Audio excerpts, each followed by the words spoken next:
బాబు బాబా బాబు హరి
బాబు హరి ఎక్కడికి వెళ్ళావురా?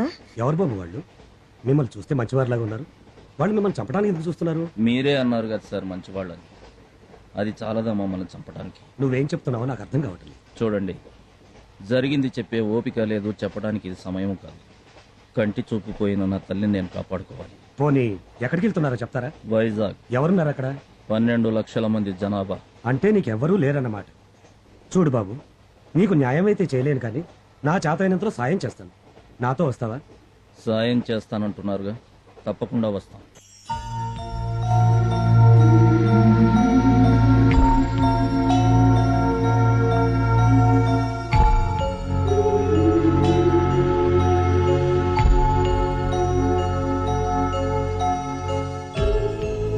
సార్, మా అమ్మకు చూపు వస్తుంది కదా? కంగారు పడకరి, అంతా మంచి జరుగుతుంది.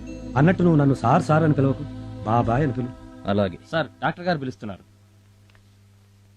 ఈవిడికి తల మీద బలమైన దెబ్బ తగలటం వల్ల నరాలు చిట్లి కంటి చూపు పోయింది.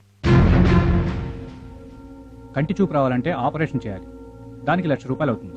1,00,000 రూపాయలా? ఒరే హరి, అమ్మా, నా కళ్ళకి ప్రపంచం కనిపించకపోయినా నువ్వెప్పుడు నా కళ్ళలోనే ఉంటావు బాబు. డాక్టర్, నేను త్వరలో డబ్బు రెడీ చేసుకుంటాను. మా అమ్మకు చూపు రావాలి. అలాగే, మీరు డబ్బు రెడీ చేసుకోగానే నాకు ఇన్ఫార్మ్ చేయండి. అలాగే సార్. ఓకే అమ్మా, పద.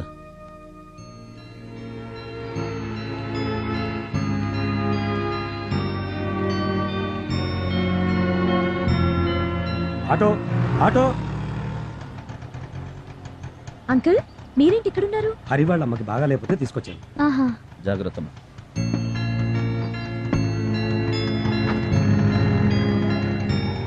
హరి, వాణి అని మన కాలనీలోనే ఉంటుంది. నమస్కారం అండి. నమస్తే. వాణి, వీళ్ళు మనకు కావాల్సిన వాళ్ళు.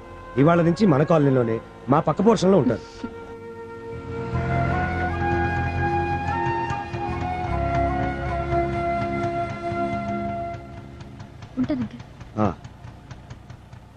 అమ్మా గాయత్రి. ఏంటి నాన్న, నిన్ననగా వస్తానన్నారు, ఈ రోజు రావడం? అవును, వీళ్ళు ఇతను హరి అని నా ఫ్రెండ్ కొడుకమ్మా, ఈవిడ వాళ్ళ అమ్మగారు. అక్కడ ఏ ఆధారం లేకపోతే నాతో పాటే షిప్ యార్డ్ లో పనిచేసుకుంది అని అంటే ఇంకేం చెప్పొద్దు. ఇక నుంచి వీళ్ళు కూడా మనతోనే ఉంటారు. రండి. రండమ్మా రండి. అన్నయ్య గారు, మా వల్ల మీకు చాలా శ్రమ కలిగిస్తున్నామేమో. చూడండమ్మా, 5 పైసలు కూడా ఖర్చు పెట్టకుండా మీ వల్ల నాకు బోలెడంత ఆత్మతృప్తి కలుగుతుంది. మీరు లోపలికి వచ్చి రెస్ట్ తీసుకోండి.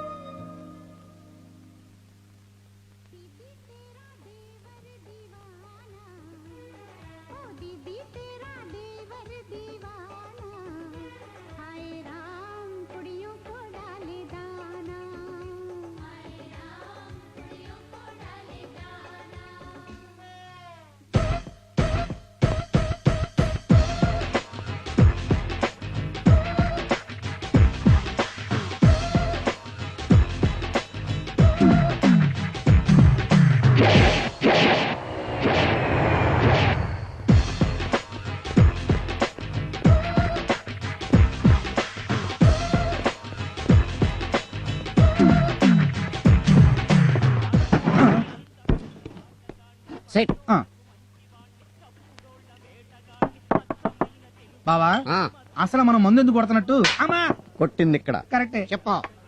అయినా నేనేం అడిగానని ఇంత గట్టిగా పీకావు? నువ్వు అడిగిన క్వశ్చన్ అసలు నేచురల్ గా మర్డర్ చేయాలి.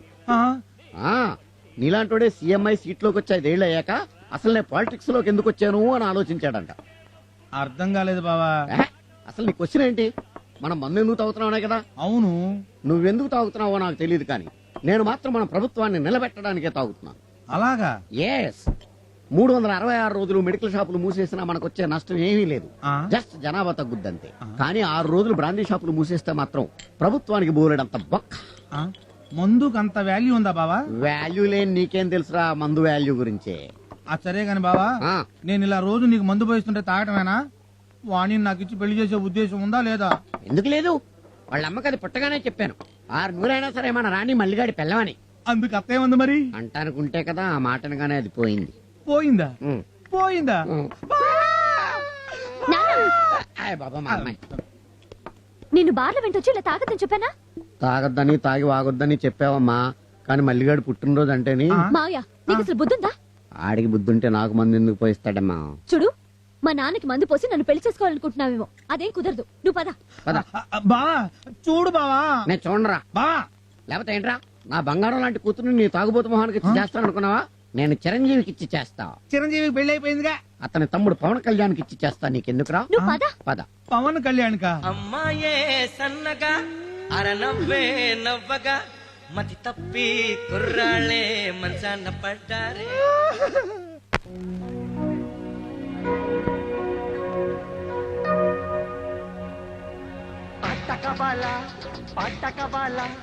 స్వచ్ఛమైన అర్థత నువ్వు బిట్టకవాలా. ఇంకెంత ఎత్తుతావమ్మా, ఏడెక్కలేదా?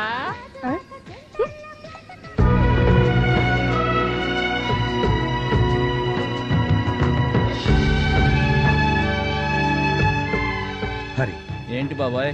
నీ చదువుకు తగ్గ ఉద్యోగం ఇప్పించలేకపోయాను బాబు. నువ్వు ఇలా కష్టపడుతుంటే నాకే బాధగా ఉంది. నేను రైతు బిడ్డను బాబాయ్. బరువులు మోయటం నాకు అలవాటే.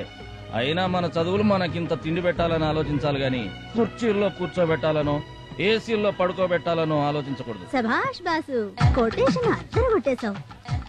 మన దేశంలో చదువుకున్న వాళ్ళందరూ నీలాగా ఆలోచిస్తే అమెరికాకి 5 ఏళ్ల ముందుంటాం. బాసు, ఒకసారి ఫేస్ టర్నింగ్ ఇచ్చుకో. ఆహా, బాక్స్